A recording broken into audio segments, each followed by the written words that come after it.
Start time. This is session L045, and the topic is mentor cadre. If you didn't hear already, even if you don't have a mentor cadre in your district, you're welcome to attend to learn about how to strategize and start one. So I'm going to thank you for joining the 2020 Teacher Leader Summit virtual series for the Louisiana Department of Education. My name's Sharon, and I will be your session host / moderator this afternoon. You are attending a session with Andrew Palermo about mentor cadres. And I'm going to turn it over to Andrew and Brooke.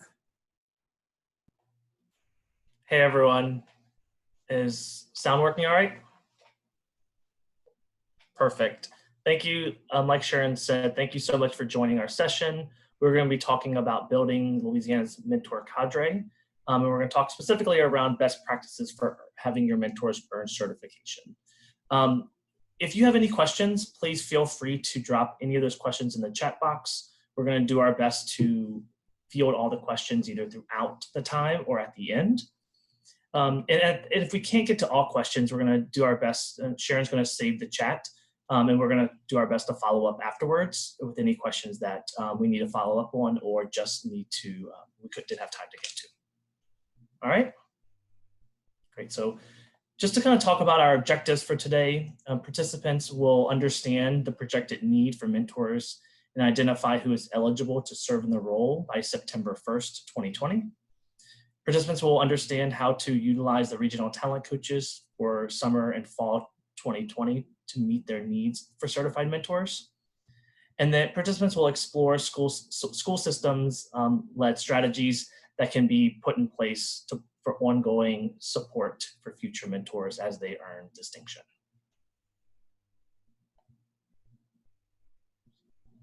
Here's our agenda. And we're going to go ahead and jump right in about exploring the need for mentorship. So, teacher leadership in the US, the research shows that mentorship matters. You know, a recent survey showed that 93% of teachers who wish to stay in the classroom wanted more opportunities to further their career while staying in the classroom teaching students.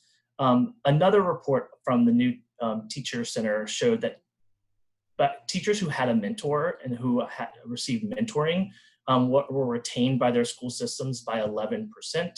And the students of those teachers who received mentoring actually grew an additional 5 months in the subjects of ELA and math.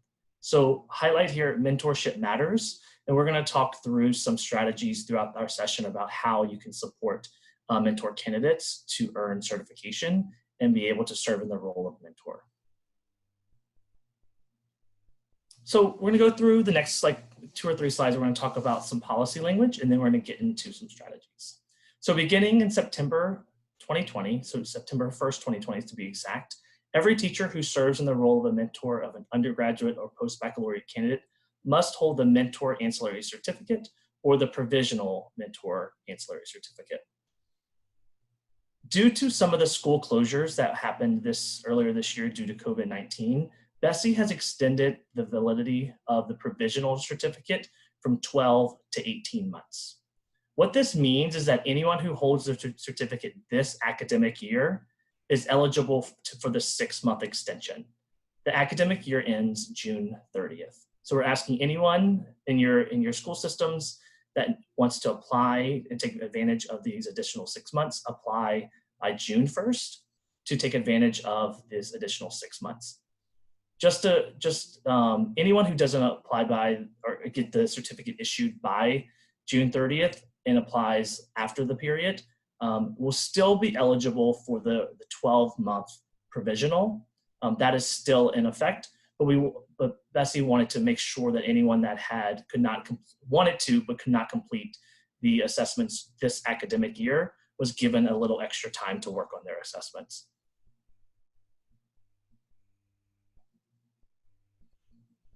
So also that's what Bessie approved back in October of 2018 was a requirement of at least, teachers who in their first year on a practitioner's license would receive at least 5 hours of mentorship from their mentor.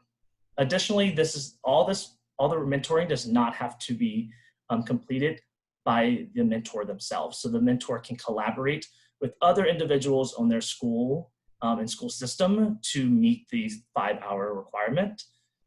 So just to clarify here, so on the first year of a practitioner's license, at least 5 hours of mentorship is needed for the mentee, and that those 5 hours can be a collaboration of both the mentor and other school and district-based individuals to provide that support.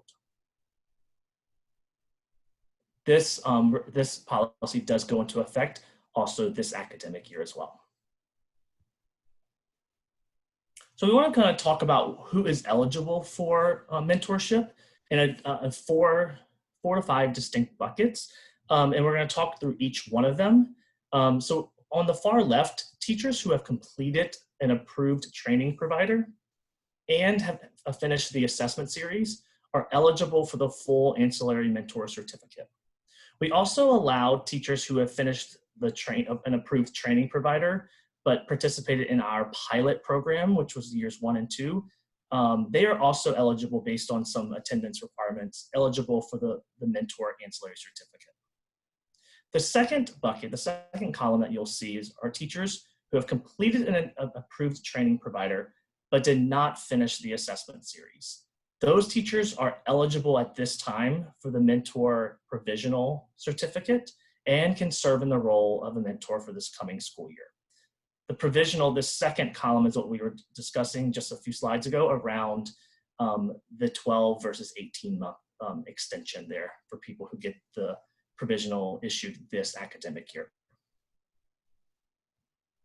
These first two columns represent a large, like anyone who has went through our state provided training, which is like 1,700 individuals are in these first two buckets.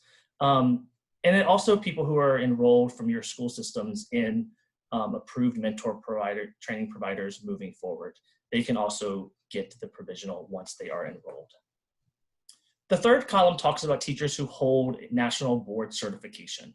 So any teacher from your school system who is nationally board certified is eligible for the mentor ancillary certificate when they complete the 2 mentoring assessments.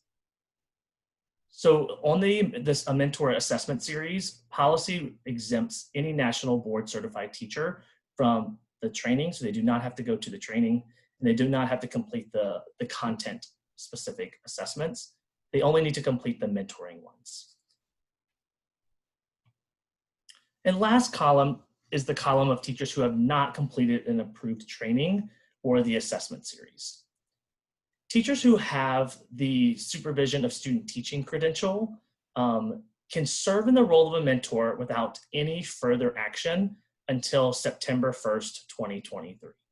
We have about 4,000 of these teachers statewide, and we were able to match around half of those to school systems in our state, and they can serve in the role of a mentor without going to training and without completing the assessments until September 1st, 2023. If anyone that is has the credential of the supervision of student teaching wants to continue serving as a mentor after September 1st of 2023, they would need to go complete training from an approved mentor training provider and complete the assessment series. They can wait until September, they don't have to. And the last bucket of teachers who have not completed the training, if teachers who have not completed the training also do not hold the credential, the supervision of student teaching credential, all they need to do is they need to enroll in an approved training provider, begin the training, and they are eligible to serve in the role under the provisional ancillary certificate.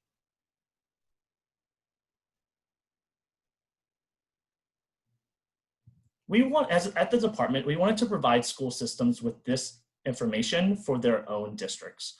We wanted to provide the information so that each school system knew who they had sent to training and where, and the educators who held national board certification, and the supervision of student teaching. We also wanted to give school systems the projected need that of mentors they would need by September 1st, 2020. We went through 2 rounds of data packages to highlight this need for school systems. The first one was presented in January, and the second data package was given at the end of March. So as you can see from the first bullet point, the projected need for mentors by September 1st, 2020 was based on a 3-year average of undergraduate and alternate certification residents placed in your school systems from the 15-16, 16-17, and the 17-18 academic years. Just to highlight how the projections, a little bit more about the projections. For undergraduate residents, there is a 1-to-1 ratio we calculated. And for post-baccalaureate candidates, we went through a 1-to-3 ratio to get this projected need. That need was given in the January data package to school systems. In the second data package that was given in March, we provided eligible teachers for both the ancillary and the provisional certificate. We're gonna show you what that data package looked like in a second.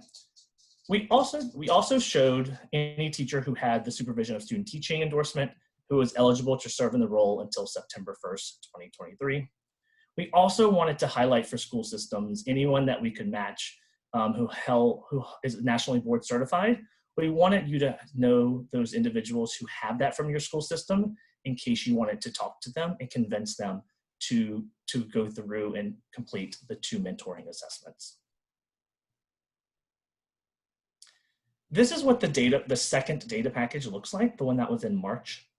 We listed any teacher who had been through first, last name of any teacher who went through the state-provided mentor training from your school system. We also provided the school site and the training pathway. So as you can see, the training pathway listed anything in terms of, was this an elementary teacher? It's not listed here, but if they were a secondary ELA or math or universal, that would also be listed after mentor teacher training. And as you can see on that training pathway column, we listed anyone who had the national board certificate and the supervision of student teaching. The last thing I would like to draw your attention to is the far right column, which talks about the eligibility and almost like the next steps for each of these groups. So anyone who is national board certified is not currently enrolled in training because the policy exempts them to be, but they need to almost be convinced or talked to about getting through and starting the assessments with the 2 mentoring assessments. And we can talk about how to get anyone who is nationally board certified enrolled in the assessments in a minute. Anyone who had the supervision of student teaching, as you can see in that far right column, is eligible to serve in the role until September 1st, 2023 with no further action. And then we highlighted anyone else who was eligible for the provisional or the full ancillary. We really want to stop and take a few minutes right now to independently answer these questions. So what is your school system's projected need for mentors in 2020, 2021? This question can be, if you weren't able to locate your data package from your district lead, this question, or if you are a specific school leader, you can think about this question in a different way. You can think about how many undergraduates and post-baccalaureate candidates you support. So that could help your own need there. So thinking through for undergraduate residents, it's a 1-to-1 ratio of mentor to undergrad. And for post-baccalaureate candidates, that is a 1-to-3 suggested ratio.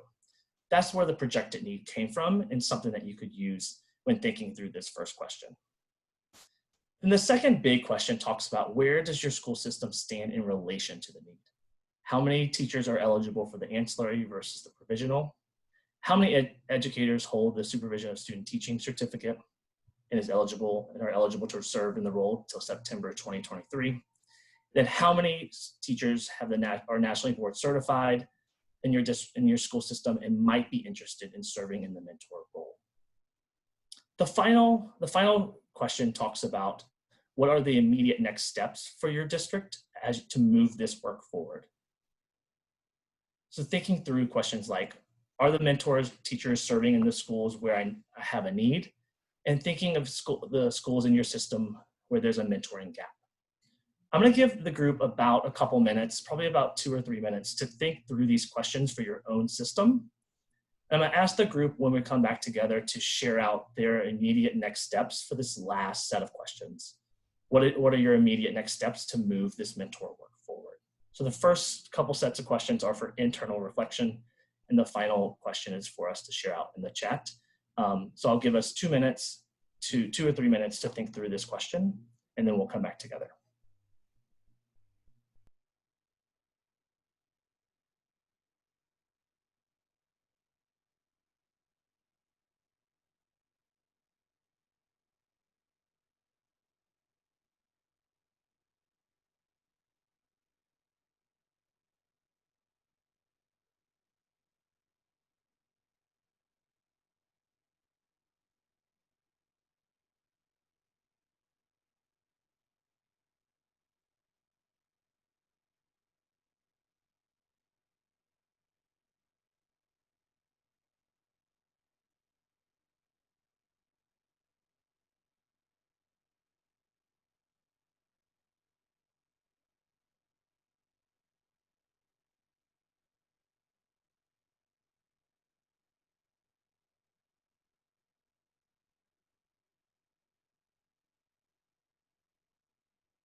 I'm going to give the group around 1 more minute to think through and reflect on these questions, and then we'll come back together.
All right, I would love everyone to take a few minutes, like a minute or two, to drop into the chat their answer to the final question.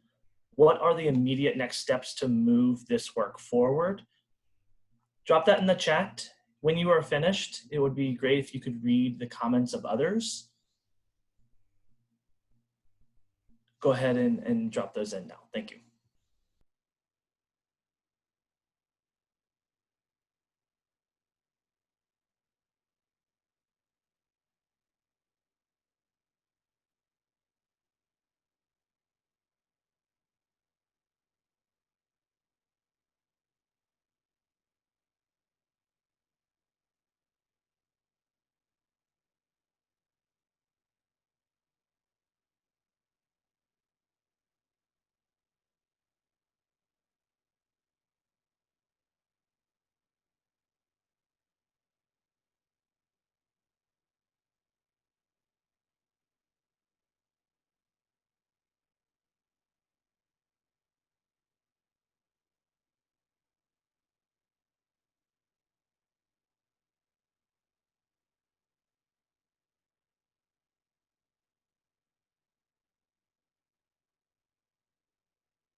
take the next 30 seconds to finish dropping your immediate next steps into the chat and read any other comments from the group.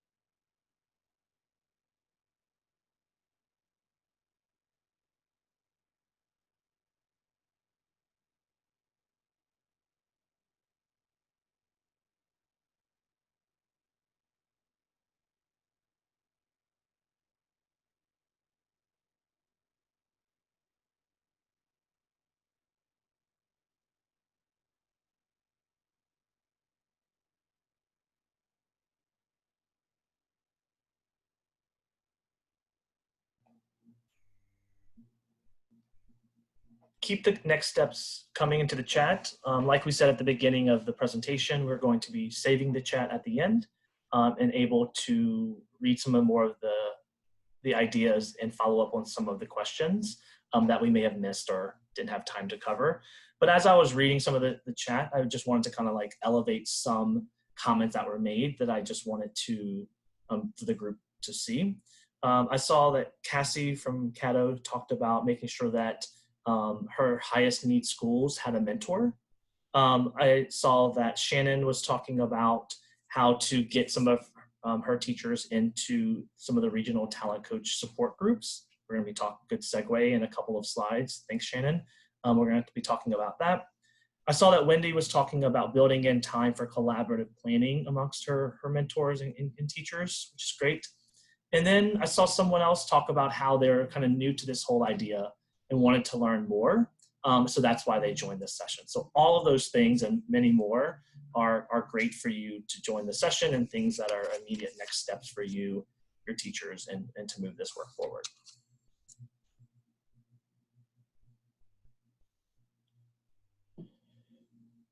Great. We are going to talk a little bit, just so that I know it's has come up in the chat a little bit. We're going to be talking about how many providers are available into the state. And we have that slide at the very end of the presentation, and the board just approved 16 new providers. So we're going to be talking about that. And so there's a lot of mentor providers to get your teachers enrolled in. And we're going to talk about that in a few additional slides. So kind of the segue that Shannon brought up earlier is our regional talent coaches. So we're going to talk about the support that they are providing to mentor candidates as they work on their assessments and some of the data that we are seeing around that work so far. So regional talent coaches are certified mentors. These are teachers who have already gone through the training and have passed the assessments themselves.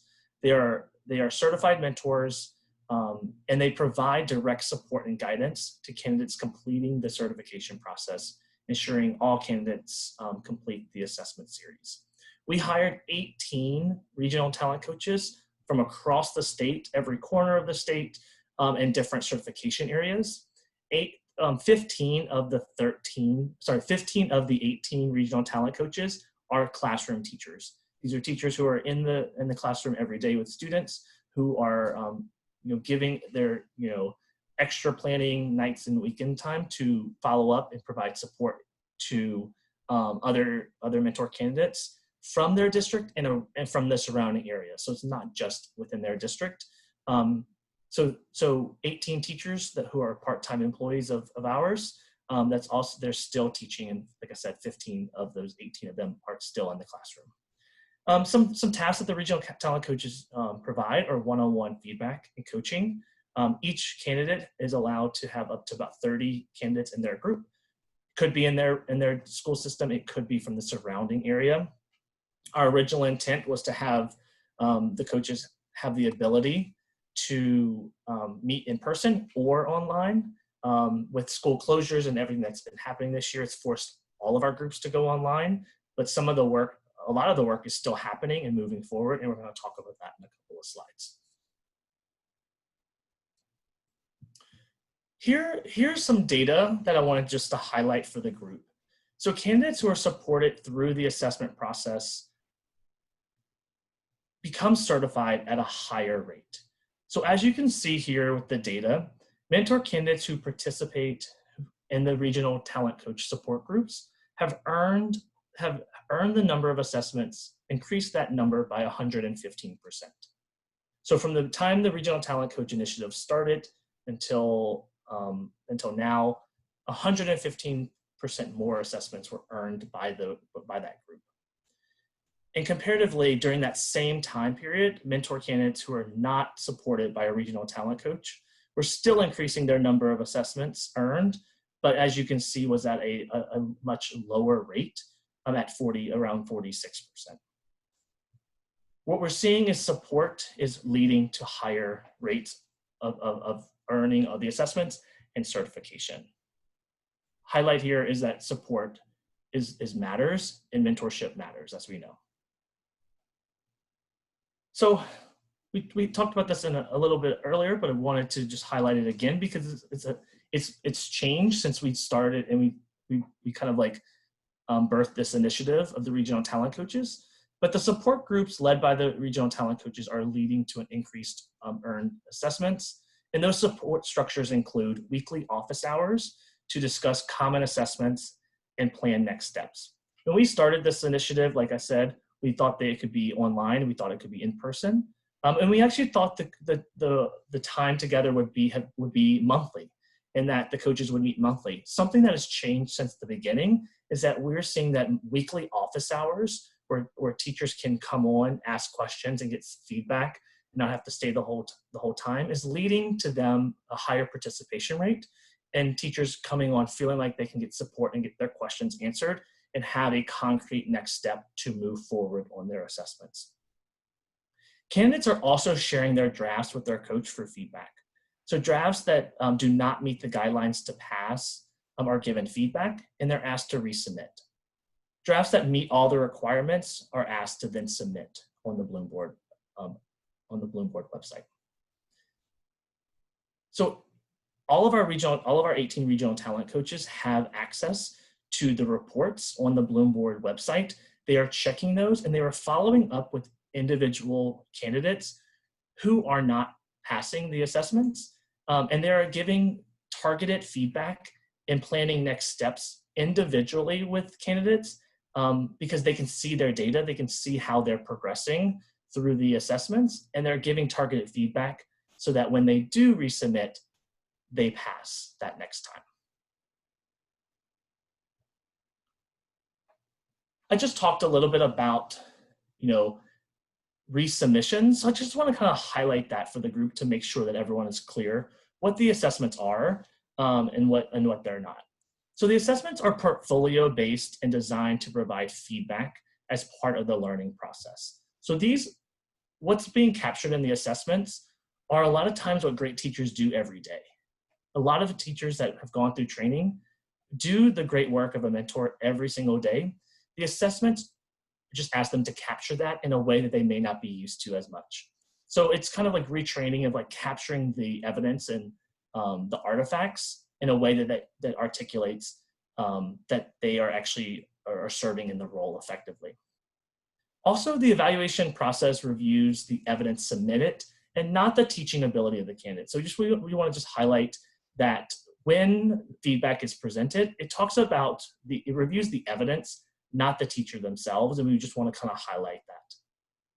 And just the last thing is that when teachers are asked to resubmit, this is a common misconception, and we just want to kind of just highlight this. When teachers are asked to resubmit, candidates usually have to adjust one part of their portfolio, not the entire thing. And that is leading through these support structures and through all the things we talked about, and we'll talk about in a couple slides. This is leading to reducing the number of average attempts so that teachers start off from a very good, high quality first submission, and that is leading to a lot of great work. I wanted to highlight here that even in light of all the school closures, the department has partnered with Bloomboard to create this guidance document, which I'll drop in the chat in a little bit, and it's also will be this link here when we share the slide deck. This document, this guidance shows what mentor candidates and even content leaders can do virtually and with limited access to students.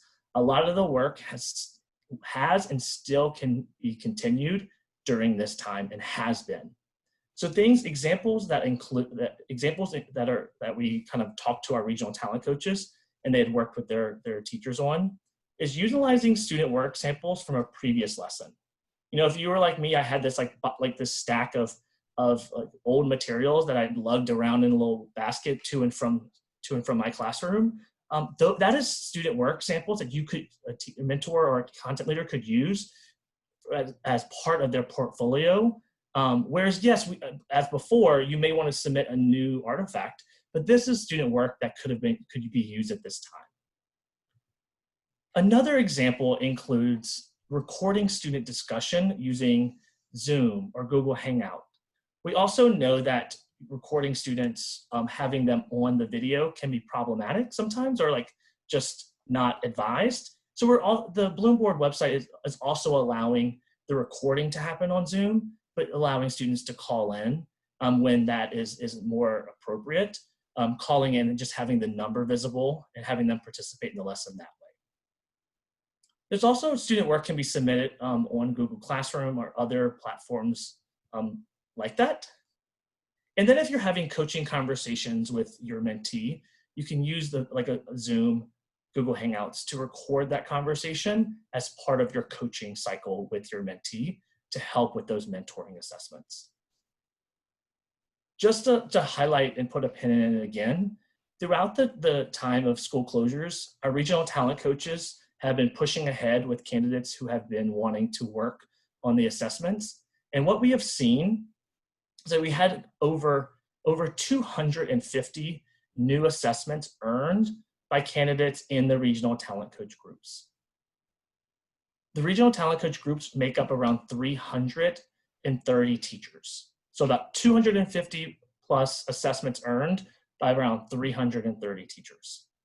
Comparatively, teachers who are not supported by a regional talent coach are still earning assessments, and they make up around 900 teachers. In the same time period, earned around 190 assessments. So fewer teachers in our regional talent coach groups are actually earning more assessments than almost 900 teachers that are not being supported by a coach at this time. So we want to talk about how can you access the regional talent coach groups. If you're interested in having your mentor candidates join the group, you can actually take the next steps. Identify interested candidates. These do need to be candidates who have already finished a state-provided training or currently enrolled. If you are identifying that you need a couple more mentor candidates that you wanted to get into support groups, when you do get them enrolled, we can have them fill out this self-nomination form and have them apply.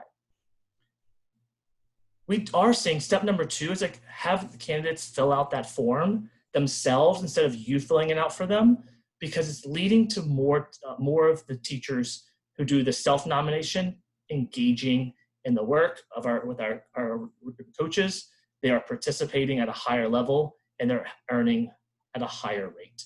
So doing it for them is not leading to that self-motivation as much as the teacher doing the nomination themselves. And the last thing is track the progress toward the completion. When interested candidates join the groups, and just in our groups or not in our groups, tracking the progress towards completion as they work is also a great strategy to make sure that people are moving forward in this. Well, I'm gonna stop for just a second.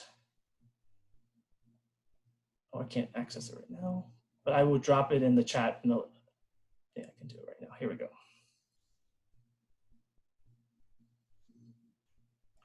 Again, if you would like any of your mentor candidates to join a regional talent coach group, there's the link I just dropped into the chat. It will also be linked in this presentation later. Again, we're asking that it's a self-nomination for your teachers who want to join and are currently enrolled in or finished in a state-provided or state-approved mentor training, not content leader. just to clarify. Great. I want to shift gears a tad to, yes, we just shared around the regional talent coaches. We want to talk a little bit around school systems that are doing some great work, and the strategies that they're using, and the data that's around their work as well. So, like we said before, support structures are equal higher pass and certification rates. We wanted to highlight 6 Louisiana school systems with varying degrees of support to show that assessment support leads to higher earn rates. So as you can see in the table below, the far left column, System A, System B, and System C, highlights school systems with a high level of support, either weekly or monthly office hours that focus on collaborative planning and feedback cycles before, during, and after candidates submit their assessments. As you can see, that ranges from 50 to almost 75% of earned rates for systems with high support. In the middle, we do know there's some school systems that are working to get their support structures rolled out.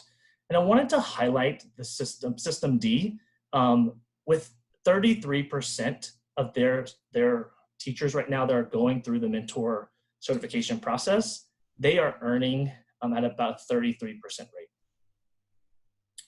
The 4 systems, System A, B, C, and D, represent all the way from large to small school systems across varying parts of our state. We wanted to highlight and pull out that data to share that as well. And on the far right, we wanted to talk about System E and System F, who have limited support, limited to no support for their candidates at this time. And as you can see, that is ranging about 5% of their candidates are passing the assessments with limited support.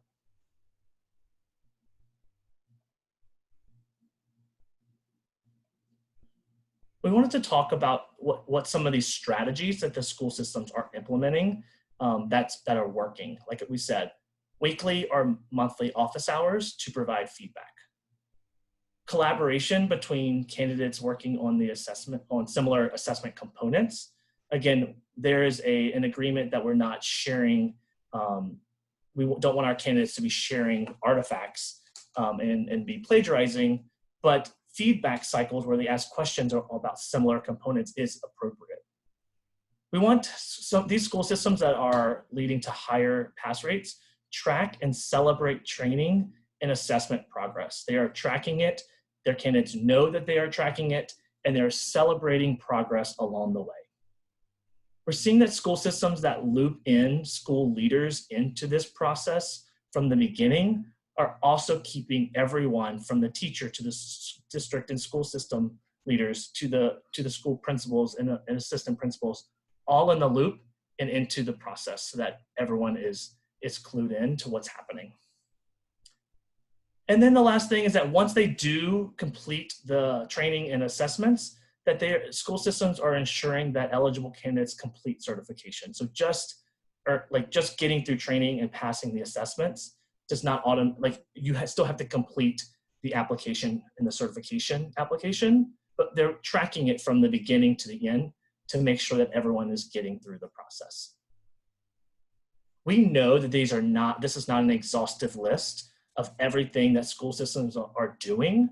And we want you to share in the chat other support structures that are happening in your system that will lead to pass rates for your teachers. This is to talk about support, feedback, anything that's not included here. We would love the group to take a few minutes to drop those strategies into the chat for others to review and look at.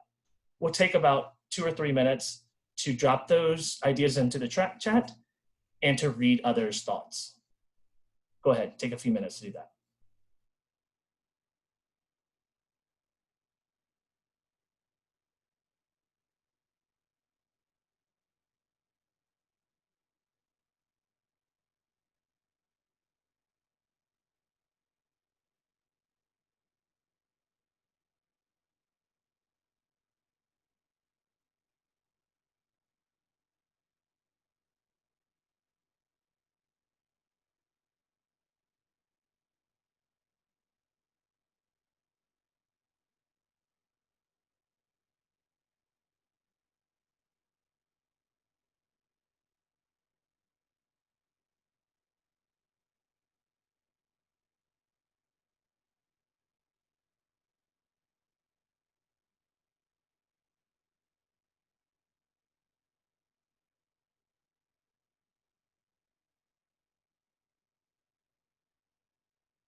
About 30 more seconds to continue dropping ideas and structures that are happening in your system into the chat and reading others' comments.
Keep the structures coming into the chat. We'll look at that in a second. I want to just highlight a couple of great things that I've read as I was reading through the comments.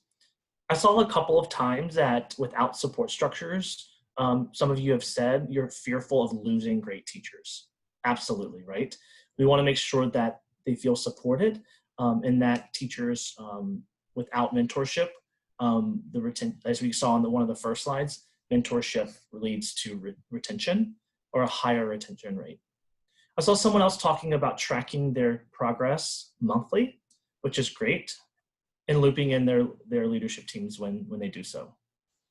We also saw that someone put in the chat of structures that they're using, internal incentives to complete the process, which is something that I forgot who it was, but someone was talking about internal incentives to finishing the process. We also saw someone talk about how, yes, time is a challenge of getting all of this done, but it's such a success when you see your mentee and your student teacher succeed. And that is something that I think is really powerful to hear. And lastly, a comment from Laurel was talking about how there is no way that she could have continued without the help of her coach. So this is just a couple of examples and many, many more that we'll download out after this call is over to share about what support structures are happening and the need for great mentorship and support along the way. We want to talk about, when we think through planning here, we want to think through school system leaders identifying opportunities to develop support structures for earning distinction. So we wanted to talk through the difference between what as a school system leader could be doing and what a mentor training provider could be doing. So on the left, the school system should establish support structures, which include monitoring completion progress and following up with candidates and school leaders. They should also regularly communicate with the mentor training provider that they're working with to discuss progress, keeping everyone from the mentor candidates to the school leaders to your mentor training provider, everyone in the loop with regular communication and tracking is key. And then lastly, ensuring your mentor candidates are enrolled and participating, not just enrolled, they're participating in the regional talent coach groups. There are still space available and we would love to have more candidates join our groups. On the right side, things that the mentor training provider should be working on. And this as a school system leader, these are things that you could expect and work and talk to your mentor training providers about. Making sure that they build the assessments into the training scope and sequence, prepare their training facilitators to support candidates through the training and through the assessment process. They should also be monitoring the completion progress of the training participants, and then making sure that all training logistics are well organized, making sure that from start to finish, everything is well organized here.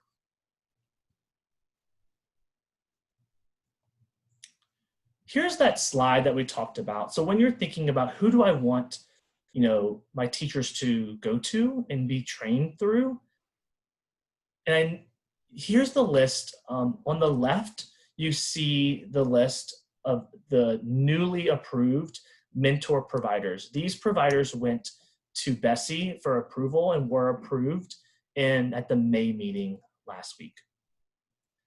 The group on the right were all previously approved, and many of those already have their training programs in place and operational. Any of these moving forward, if you identify more teachers who need to be trained mentor, these are all groups that are now approved in the state of Louisiana to provide mentor training.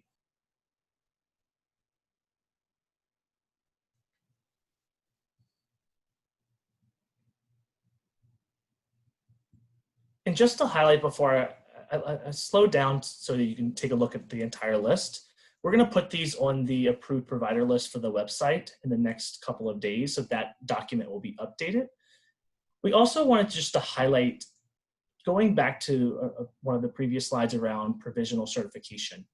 If you identify that you need more mentors and you are starting to work with one of these training providers, to become to be provisionally certified for the 2020-2021 school year, anyone can just be enrolled into one of these training programs, and with a documentation that says,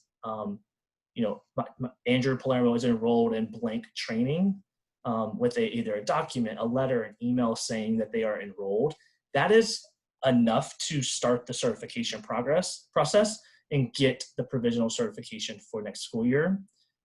And then like we talked about before, you would have that provisional year to work on your assessments for the following school year.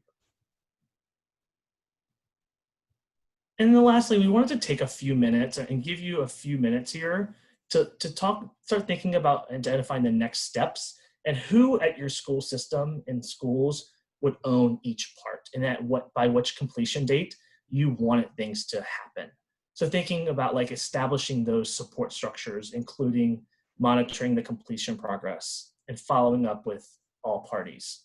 The regular communication with the training provider to discuss progress, and then ensuring your candidates are enrolled and participating in the regional talent coach groups. If there are more next steps that you want to identify, that is great, and that is definitely something that you should start thinking through. We want to give this group a couple of minutes of time to start thinking through and planning next steps here. So thinking about what's the action, what are the immediate next steps, who owns it, and then what are the completion dates by which you want that to happen. I will, after a few minutes, I would like a couple people to share into the chat about what is one thing that is a next step for them here. So we'll go ahead and give everyone a couple minutes to silently plan.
take the next couple of minutes to finish up, and when you feel ready, drop into the chat the next step that your school system and your school will be taking to move this work forward.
All right, 30 more seconds. If you would place in the chat, next steps.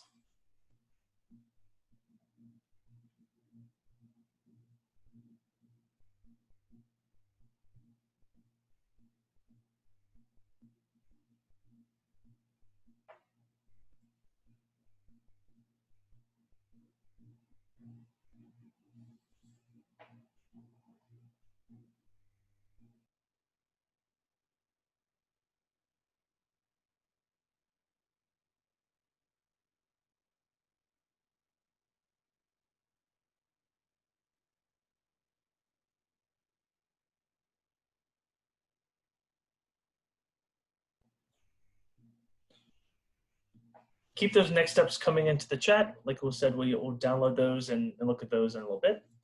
We're also going to move into just a period of question and Q&A, knowing that we're going to do our best to answer as many questions as possible. We're going to ask that if your question is very specific to your individual school system and not applicable to the entire group, that you put your name and email address so that we can follow up with afterwards.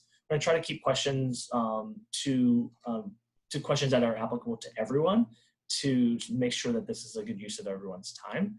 I do see that there are some questions already coming in that we'll start answering, but feel free to drop your questions into the chat so that we can start pulling those out and answering those for everyone.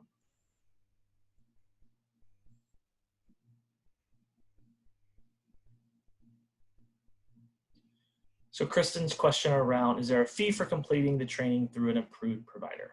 So yes, each training provider has a fee associated with their training, and fees could be requested for CIR schools through Super App to cover those training costs. Any additional training participants to enroll in training could be funded through a local funding source. But yes, there is a fee associated. A lot of those prices are listed on the approved provider document that's on the Louisiana Believes website, which we will be updating with that new list of providers. And if it's not listed on, some providers asked for you to contact them, and there's an email address listed there so that you can contact them and get a price quote for your specific situation.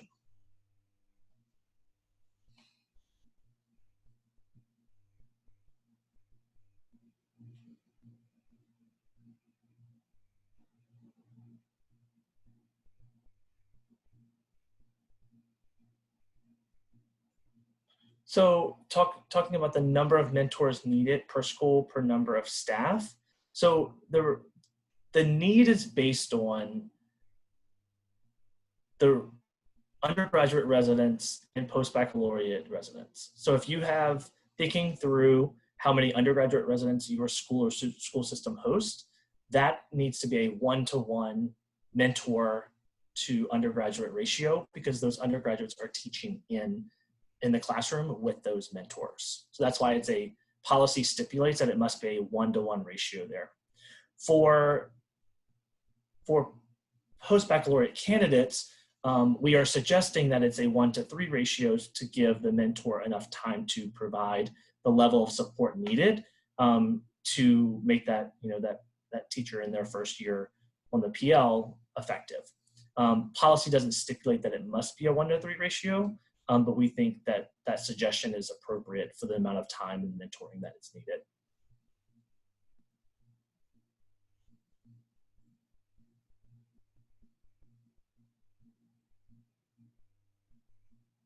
Great question, Rebecca. So Rebecca's question is around how are the content leader and mentor teacher certifications different?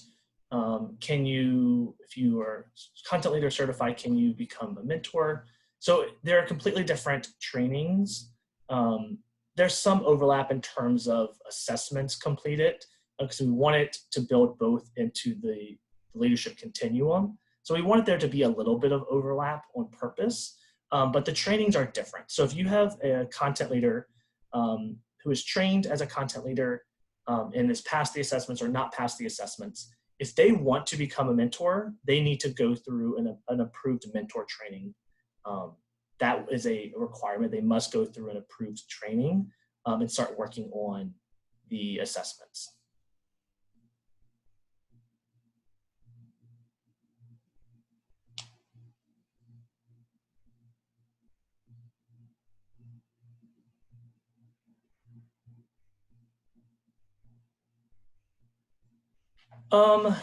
Ebony's question is around what are the next steps for anyone with the supervision of student teaching credentials after 2023?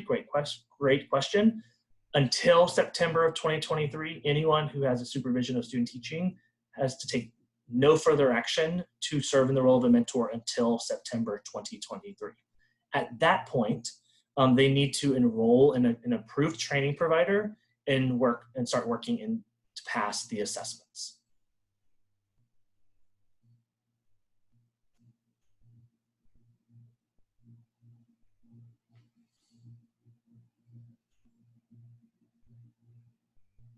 Just to kind of clarify Ebony's question just a little bit more, at that point, they can be enrolled before. If they want to be finished with everything before 2023, that is an option. If they want to also get on a provisional license at September 2023 and work on their assessments for the next year, that is also appropriate.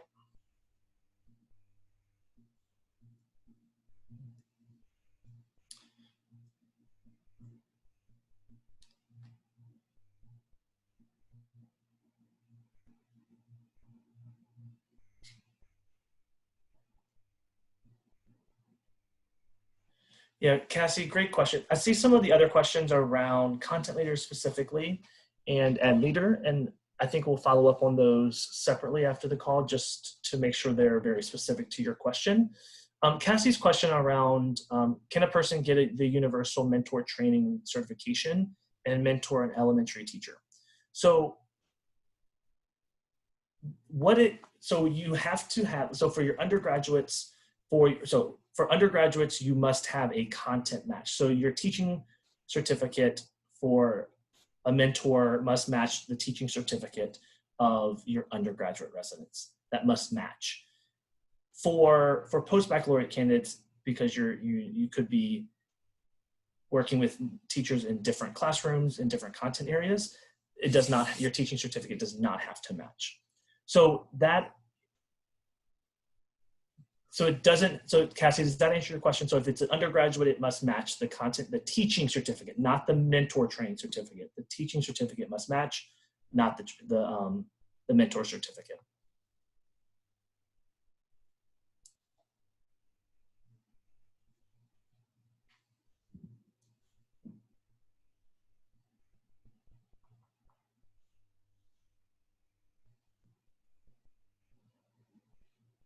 Amy, your mentor provisional certificate would be approved and you would receive that email confirmation from our certification team.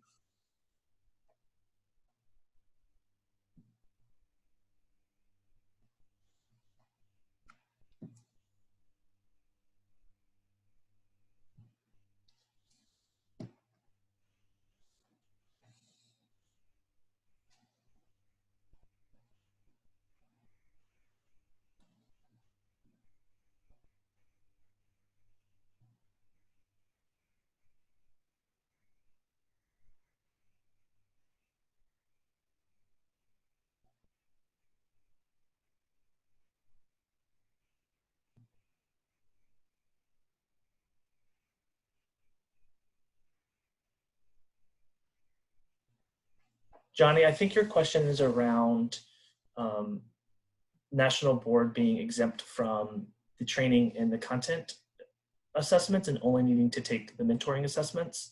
That is stated in policy that is that they only need to complete the mentoring assessments. That is not stated in policy for the master's degree candidates that you refer to.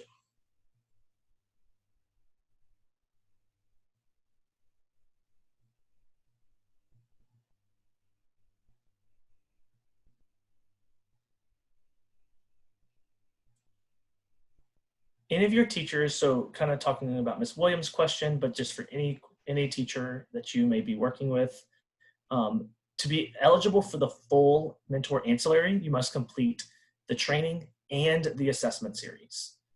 If any of your teachers are not finished with the full assessment series, they are only eligible for the provisional at this time. When people apply for the ancillary or for the provisional, they must have an attendance certificate from their training provider or a document saying that they are currently enrolled. So if you went through state provided training for any of the last 3 years and you're looking for your attendance certificate, you can email mentor teachers at austin.utexas.edu and ask for a new attendance certificate. I'm also going to drop that into the chat.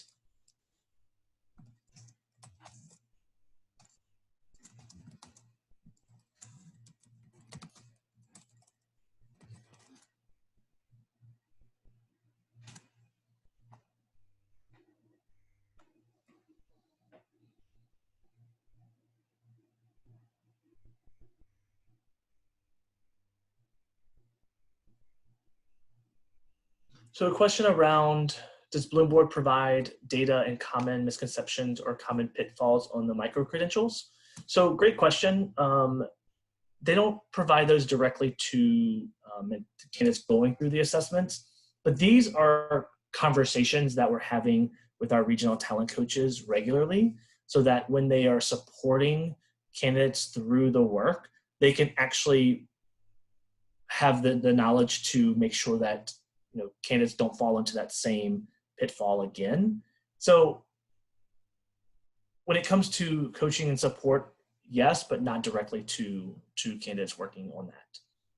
But I can attest that through the documents, the guidance documents that we've worked with them on, during school closures and anything that we've asked them to, they are very open to providing feedback and collaboration and working to make sure that everyone is clear on how to best support candidates.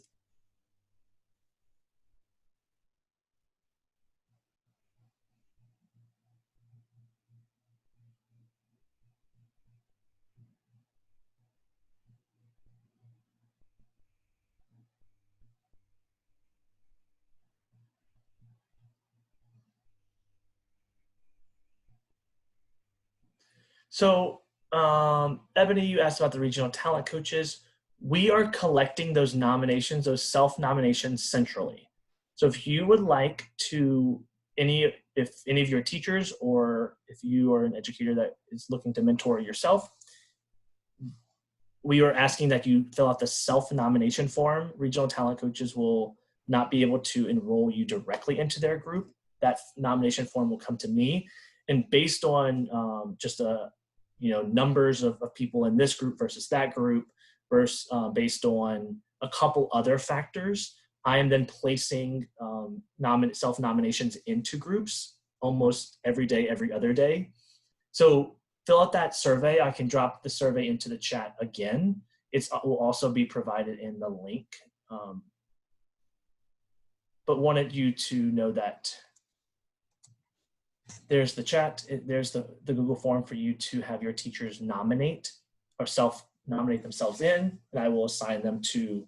There are some school systems where they kind of have, based on the number and the large quantity of projected need and candidates who are interested, some school systems have a lot of their own teachers, but not completely.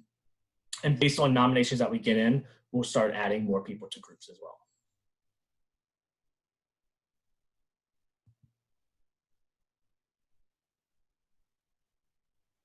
The approval for your certificate from the certification team, I think they're working as hard as they can to get those turned around in about 5 to 10 business days. And that's my understanding. They're working diligently to get that done.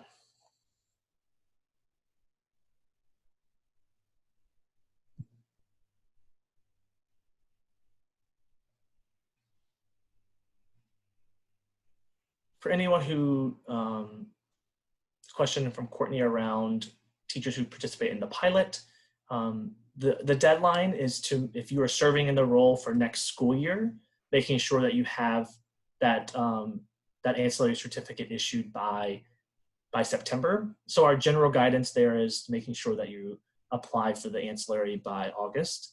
That is if you have, or applying for the full ancillary so that you can have that in place for September.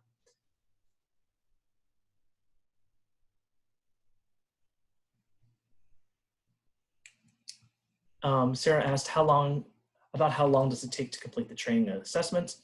The training days vary by program. All programs are not the same length.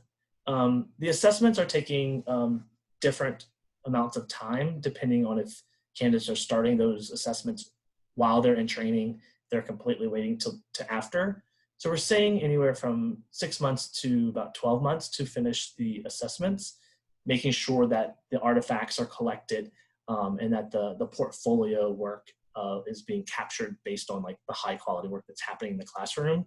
It's just taking a little, people are needing to kind of capture their good work in a different way than they're used to doing, like just on like a standardized test. So about 6 to 12 months, I think a general timeline there.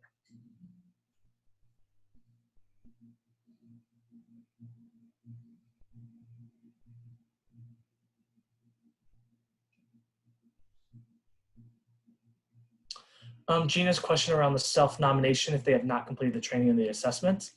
The regional talent coach groups are for mentor candidates who are already finished the training or currently enrolled in the training. The support groups are for help and collaboration on the assessment. So they need to have the context of the training that's been completely finished or currently worked on.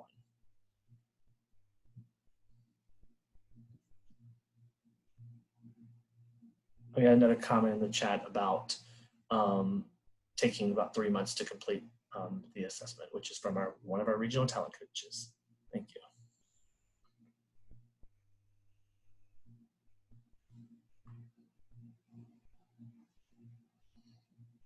The ancillary certificate is, once the ancillary certificate is issued, it is good, and it will link up with whenever your teaching certificate is renewed, it will link up in time with that.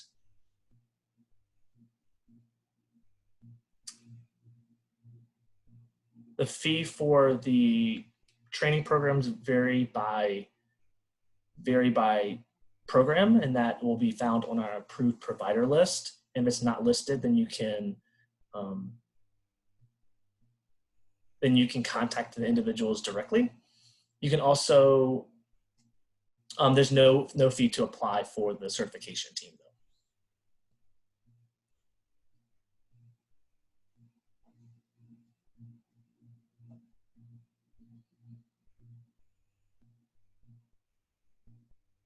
Laurel asked, can we have a student teacher if we have not completed the assessments yet? Starting September of this year, you must have the ancillary or the provisional certificate to host a student teacher, a resident. So if you are eligible for the full ancillary, that is, you can apply for that and have a resident. If you're not your question is really around, if I'm understanding correctly, is around not finishing the assessments yet. You can apply for the provisional, which will allow you to have a student teacher for this coming school year while you finish up the assessments. Just know that the provisional is non-renewable. So when the validity period runs out, when the year runs out, you will not, and if you haven't finished the assessments, you will not be able to host another student teacher until you finish those assessments. So if you have a 12-month provisional, and you can serve in the role for the 2020-2021 school year, that is, you can do that. But for the 21-22 school year, if you have not finished the assessments, that provisional will not be able to be renewed, and you won't be able to serve in that role at that time. So that's why you really have a year where you can continue to mentor while you finish the assessments.